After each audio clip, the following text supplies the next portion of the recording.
managed to collect a absolutely insane number of books over the past month. Way more than I would usually. I didn't pay for all of them, so it's not too bad, but I did think there was just too many to put in one haul by itself. But luckily, the categories created themselves quite easily, and I have decided to call this video a book haul, which Leena and Jen are entirely to blame for. Yep, something like that. We'll see when I put it up. But basically, I have like over 15 books here, which I can very coherently connect with Jen and Leena as instigators of my buying them. So I've decided to create an entire video in which I blame them, although to be honest I should probably be thanking them, because the books I've already read from this pile I've loved, and I am so excited for all of the other books in this pile. I think Jen and Leena have fantastic taste and I always trust their opinion. Make sure to go and check out their channel if you want some excellent book recommendations. They'll be linked down in the description box. But where to start is the question. I shall just pick them up as I go. The first book I have to hand is The Portable Shelter by Kirsty Logan. Now, I've heard a lot about The Gracekeepers by Kirsty Logan from both Jen and Leena, who love it, as well as other people on Booktube, and this was her new book that was just coming out, and there was only, I think, about 1,000 prints of the hardback coming out. So Jen kept saying, you have to pre-order it if you want it, you have to pre-order it if you want it. So I pre-ordered it, and yeah, I think they have, at least online, you can't buy the hardback anymore, but the paperback will be coming out next year, so not to worry. I am very glad that I gave into that pressure. This one's a collection of kind of fairy tale inspired short stories, which are all being told by a couple to their daughter. So it sounds like so many good things are happening in this book, and I cannot wait to read it. The next book, blame, is maybe a harsh word to use, because it was actually a gift from Leena, and it is How to Win a Roman Chariot Race: Life's Legends and Treasures from the Ancient World by Jane Hood. And I believe this is just sort of like a non-fiction book with a collection of facts and stories and interesting tidbits about the Roman Empire, or maybe more than just the Roman Empire. I don't know what the time period this spans from. But I love these kind of things. These are the kind of things that got me into ancient history, and I just think they're such great ideas, and I'm sure it's going to be a good one. And it's published by Icon Books. Next we have a book that is entirely the fault of both Leena and Jen, and that is Amanda Palmer's The Art of Asking, or How I Learned to Stop Worrying and Let People Help. Now this is another non-fiction book. It's kind of like a biography of Amanda Palmer's life. She is a sort of indie rock musician, but also just kind of the life lessons that she's learned, and it's so fabulous. I am about halfway through at the moment and absolutely loving it. I know that this is a really important book to Leena, and Jen also said it was fantastic, so I gave in, I bought it. It does not take much to peer pressure me into buying books, but I am really, really glad I did. This is the kind of book I can see myself rereading. It's so great because it has photographs inside it, it also has song lyrics, and I don't usually read kind of these kind of biography books, but I have to say that this book is changing my preconceptions of that genre, and I'm absolutely in love with Amanda Palmer and her book. Next is a very short book, and it is a book of poetry which actually Jen wrote, so I blame her for writing it, and it is The Hungry Ghost Festival by Jen Campbell. It's a collection of Jen's poetry. I've already read this one, absolutely loved it. Jen is an absolutely stunning writer, and I'd highly, highly recommend checking this out. It's so short.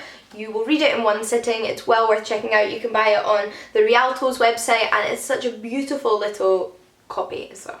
Next is a book that I'm going to blame both on Leena and actually Mercedes from Mercy's Bookish Musings as well, and that is Geek Love by Catherine Dunn. I know this is one of Leena's absolute favourite books, and I've also seen Mercedes talk about it because she really, really enjoyed it, and I am so intrigued to read this. It is about a carnival family that make up a freak show, and the parents actually purposefully kind of damage their bodies whilst pregnant to give birth to children that will fit into this freak show. So really interesting themes. I know it's really dark and disturbing, and I'm so intrigued to read this. Mercedes always has the best recommendations for like really engaging, moving, dark books, so go check out her channel as well. And it is a big deal if something is someone's favourite book, so Leena, I will be reading this soon. Also the fault of Leena is How to Build a Girl by Caitlin Moran. Now actually I have seen other booktubers talk about this. I know Rosanna really likes it, and I know Sana really likes it, so you know, shared blame here, we'll give shared blame. But when the booktubeathon was going on, Leena chose this as one of her books to include in the booktubeathon book depository discount, because the hosts got to pick books that would have 10% off, and this was one of them. and I was like, 10% off. I mean, I've got to buy it, so I bought it. And this is actually a young adult book, and it's kind of like a feminist young adult book about a young girl's coming of age story, and I think this is going to be a really neat, kind of different YA book, and I'm really excited to read it. The next 5 books were actually sent to me by the publisher, but I still blame Jen, so there we go.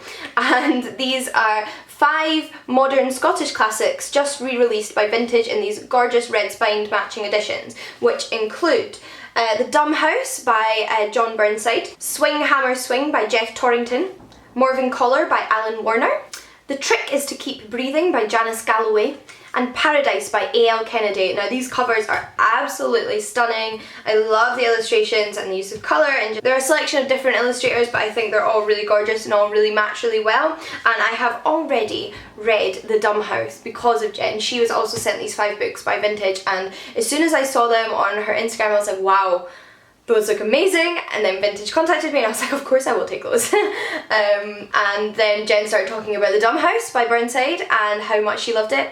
And I was like, well, I better start with that one. And I read this in 2 days flat. It was so amazing. It was so dark and disturbing and fascinating. And it's about a man who's obsessed with the innateness of speech and its relationship with our soul, and decides to conduct experiments on his own 2 children, although we get the kind of whole backstory before that as well. But it starts off with the children, so that's not a spoiler. And it kind of flips backwards and forwards in time, but I've done a review of this one, so that should be up soon. Absolutely love it. So Jen's fault.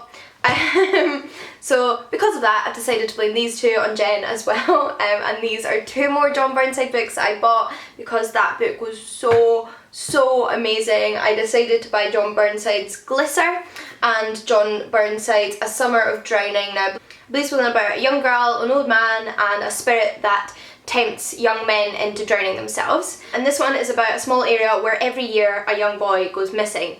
So both sound really similar to The Dumb House in that they are really kind of dark and disturbing but mysterious and fascinating, and I just know I'm going to love them because I absolutely loved his writing style, and this has been one of my favourite books this year.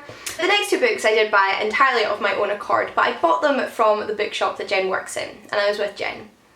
And we didn't have to visit our bookshop, so whose fault is it really? I bought 2 old editions of Penguin Classics, and they're both pieces of ancient literature, and they're both pieces of ancient Roman literature. I bought Ovid's Herodes. I'm never quite sure how to pronounce this one. All written from the perspective of female mythological figures, so Medea, Dido, Penelope, etc, etc. And I've still not read this one, but I love the Ovid I've read so far, so I really want to kind of read all of his work. I then also got this bind up of both Petronius's The Satyricon and Seneca's The Apocalyptontosis. I read and own Petronius' Satyricon, but I do not own Seneca's The Apocalyptontosis, and I have not read it, but I really want to. It's also a satirical story about the Emperor Claudius. I believe that this translates to the pumpkinification or the gourdification of Emperor Claudius. That's sometimes what it's called. The Satyricon was absolutely hilarious, and I'm presuming because these are bound up together that they're going to be in a similar vein. The next book I'm blaming on Jen because I went to the bookshop with her, but to be fair, she could probably equally blame me for the books that she bought, since I think we spotted the bookshop together and we'd never seen it before. It was in Camden, and it was just a really small bookshop in Camden which just stocked curated books that the owner had thought were nice and wanted to put in there, so they were just pretty much just a bookshop of beautiful books, and you know how I love beautiful books. I decided to come away with this tiny little book, and this one's Lay's Secret Spirit Paths in Ancient Britain by Danny Sullivan. It's a little non-fiction book published by Wooden Books, and it's about ley lines, which are kind of sacred sites in ancient Britain, so I think that should be quite good, and it might fulfill my archaeology cravings. And last but not least, I'm going to show you a book that I downloaded on my Kindle. I don't usually include Kindle books in hauls. I don't buy that many Kindle books, to be honest, but I had to include this because it was on the same theme, and it is Jeanette Winterson's The Stone Gods, which Jen just kept going on and on about, and specifically said that I would like it in a video, and I was kind of like, well, if I don't buy it. And it's a science fiction book, and there's a lot of inspiration from Greek myths in there, so it does sound amazing, and I'm really excited to read that one as well. It's a good thing I've graduated, isn't it? Because I've got a lot of books to read. But anyway, I hope you enjoyed this haul, and until next time guys, happy reading. See you all again soon. Bye!